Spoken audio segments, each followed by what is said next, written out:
एक समय की बात है, एक ब्राह्मण दंपत्ति की कोई संतान नहीं थी, जिस कारण वह बेहद दुखी थे।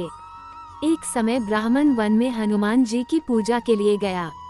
वहां उसने पूजा के साथ महावीर जी से एक पुत्र की कामना की। घर पर उसकी स्त्री भी पुत्र की प्राप्ति के लिए मंगलवार का व्रत करती थी।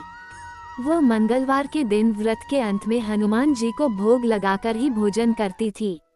एक बार व्रत के दिन ब्राह्मणी ना भोजन बना पाई और ना ही हनुमान जी को भोग लगा सकी। उसने प्रण किया कि वह अगले मंगलवार को हनुमान जी को भोग लगाकर ही भोजन करेगी। वह भूखी प्यासी 6 दिन तक पड़ी रही। मंगलवार के दिन वह बेहोश हो गई। हनुमान जी उसकी निष्ठा और लगन को देखकर प्रसन्न हुए। उन्होंने आशीर्वाद स्वरूप ब्राह्मणी को एक पुत्र दिया और कहा कि यह तुम्हारी बहुत सेवा करेगा। बालक को पाकर ब्राह्मणी अति प्रसन्न हुई।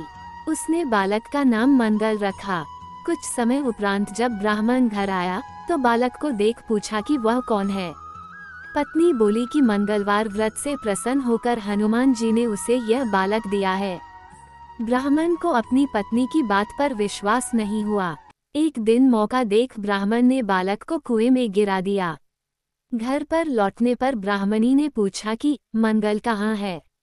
तभी पीछे से मंगल मुस्कुरा कर आ गया। उसे वापस देखकर ब्राह्मण आश्चर्यचकित रह गया। रात को हनुमान जी ने उसे सपने में दर्शन दिए और बताया कि यह पुत्र उसे उन्होंने ही दिया है। ब्राह्मण सत्य जानकर बहुत खुश हुआ। इसके बाद ब्राह्मण दंपत्ति प्रत्येक मंगलवार को व्रत रखने लगे। जो मनुष्य मंगलवार व्रत कथा को पढ़ता या सुनता है और नियम से व्रत रखता है, उसे हनुमान जी की कृपा से सब कष्ट दूर होकर सर्व सुख प्राप्त होता है और हनुमान जी की दया के पात्र बनते हैं। श्री हनुमंत लाल की पूजा आराधना में हनुमान चालीसा, बजरंग बाण और संकटमोचन अष्टक का पाठ बहुत ही प्रमुख माने जाते हैं।